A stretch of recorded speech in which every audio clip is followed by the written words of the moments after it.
Hi everyone, welcome back to my channel Silky Diaries. और आज मैं बताने वाली हूँ कुछ ऐसी चीज़ों के बारे में जो मैंने ले लिया था जब मेरा बेबी हुआ था। तो बहुत एक्साइटमेंट में मैंने बहुत सारी ऐसी चीज़ें खरीदी जो बाद में मुझे रियलाइज़ हुआ कि वो सारी वेस्टेज ऑफ मनी थी, जिनकी इतनी ज़रूरत नहीं थी। इन शॉर्ट मैं बोलूँ तो मुझे रिग्रेट हुआ बाय करने का।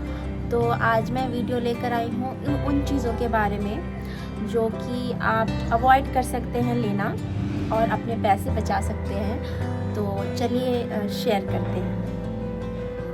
तो सबसे पहले जो चीज़ खरीदने में हम सबसे ज़्यादा पैसे लगाते हैं वो है बच्चों के कपड़े।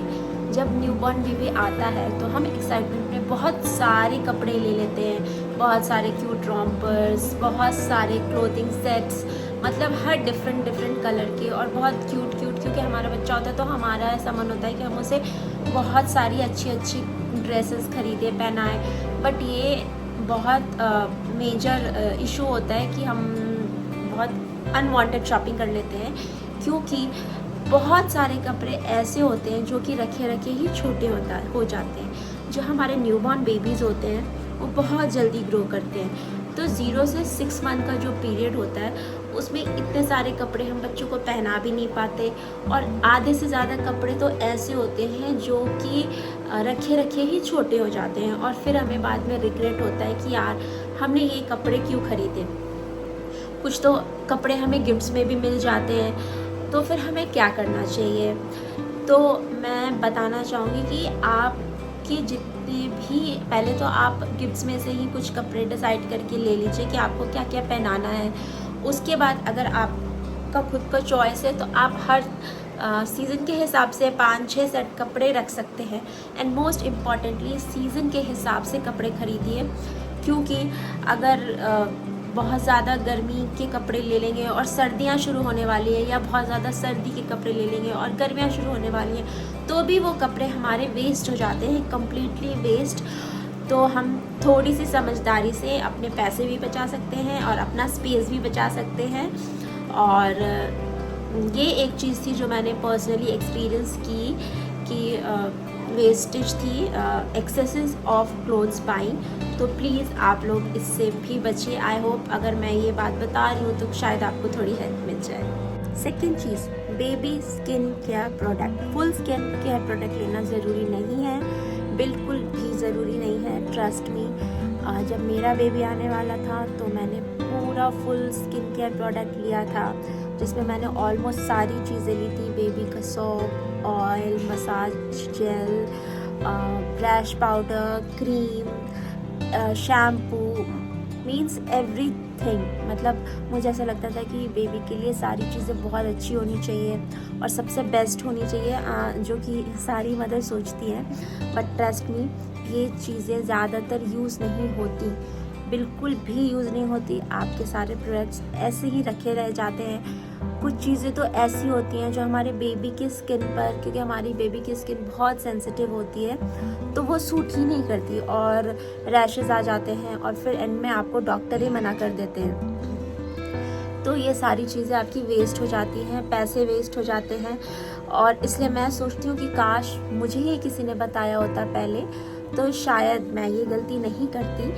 तो अगर आप लेना भी चाहते हैं तो आप पहले डॉक्टर से कंसल्ट कर लीजिए, कि डॉक्टर से कंसल्ट करके कि आपको कौन कौन सी चीज़ें लेनी है तो आप ले सकते हैं। और मोस्टली क्योंकि डॉक्टर आपके बेबी के स्किन को और बेबी को देखकर ही सजेस्ट करते हैं, और मोस्टली आप माइल्ड फ्रेगनेंस की क्रीम, सोप, शैम्पू लीजिए जिसमें कोई भी फ्रेगनेंस नहीं होता है। और बहुत बड़ा सेट नहीं लीजिए, छोटा सेट लीजिए जिसमें कुछ चीज़ें हों, कम चीज़ें हों, और पहले उन्हें ट्राई कीजिए। अगर वो सूट कर जाए तो आप बेबी के लिए फुल सेट जो भी चीज़ें हैं, क्रीम, पाउडर वगैरह सारी चीज़ें ले सकते हैं। तो इस तरह से आप अपनी प्लानिंग करिए और अपने पैसे बचाइए। तीसरी चीज़ है बेबी के शूज़ और सॉक्स।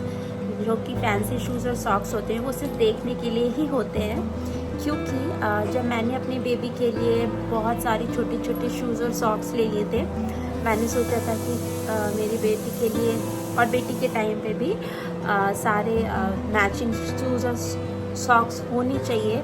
बट ये चीज़ें बस देखने तक और फ़ोटो तक ही काम आती है।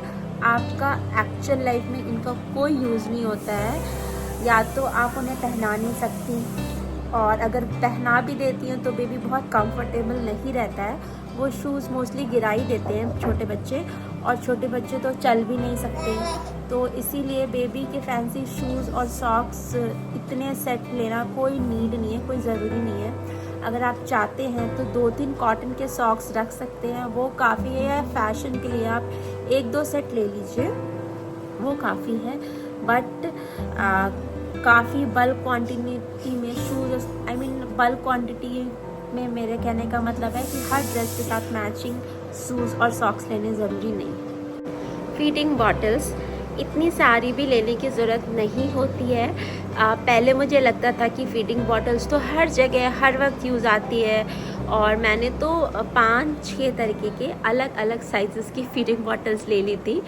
और कुछ मैंने एंटी कॉलिक ले ली थी, कुछ वाइड नेक वाली ले ली थी, वो जो चौड़ी वाली बॉटल्स आती है ना वो, कुछ फैंसी डिज़ाइंस वाली ले ली थी। लेकिन बाद में मुझे ऐसा रियलाइज़ हुआ कि सिर्फ 1 या 2 बॉटल्स ही काफ़ी है।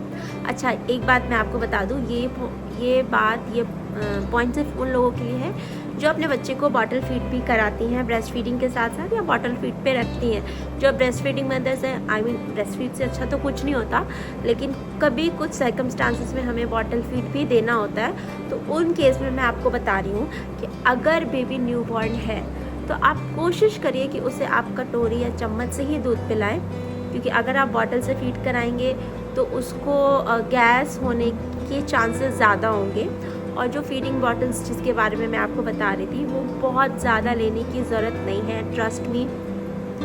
ज़्यादा फीडिंग बॉटल्स पैसे वेस्ट और हमारे किचन ड्रॉर को फुल करने के अलावा और कुछ भी नहीं करते हैं, क्योंकि जो हमारा बेबी होता है वो हर बॉटल से दूध नहीं पीता, वो हर बॉटल को एक्सेप्ट ही नहीं कर पाता, और उसकी प्रेफरेंसेस भी टाइम टू टाइम चेंज होती हैं। और मैं सोचती हूँ कि काश मुझे ये बात पहले पता होती। तो ये मैंने अपने एक्सपीरियंस से आपको बताई है। बट हाँ, पहले आप हमेशा कोशिश करें ब्रेस्ट फीड कराने की, और अगर आप बॉटल फीड करा रही हैं तो इन चीज़ों का ध्यान रखिए। और हाँ, बॉटल स्टेरिलाइज़र भी ख़रीदना आप पहले डिसाइड मत कीजिए, आप बॉटल्स लेने के बाद डिसाइड कीजिए, क्योंकि कई बार इतनी नीड नहीं होती इलेक्ट्रिक स्टेरिलाइजर्स वगैरह की। आप घर में भी बॉटल्स को ईज़िली स्टेरिलाइज कर सकते हैं। ये मेरा ओपिनियन है, ये मैंने अपने एक्सपीरियंस से आपको बताई है। तो ये कुछ चीज़ें हैं जो कि कॉमन हैं, सारी मदर्स खरीदती हैं, सारी मदर्स करती हैं, पर थोड़ी समझदारी से आप एक्सेसिव शॉपिंग से बच सकती हैं। तो ये थी मेरी कुछ शॉपिंग की चीज़ें जो कि मैंने ज़्यादा ख़रीदी, वो आपको बताई। आप मुझे बताइए कमेंट करके कि आपने भी कुछ ऐसी शॉपिंग की थी क्या, और आपको भी बाद में रिग्रेट हुआ बाई करने का। प्लीज़ मुझे कमेंट में ज़रूर बताइए कि आपने ऐसा क्या लिया। और हर पेरेंट से कुछ ना कुछ चूक तो हो जाती है, तो हम एक दूसरे के एक्सपीरियंस के साथ शेयर कर सकते हैं। और प्लीज़ अगर आपको मेरा वीडियो रिलेटेबल लगा तो प्लीज़ इसको लाइक करें और सब्सक्राइब करें। Thank you for listening and keep watching. Bye.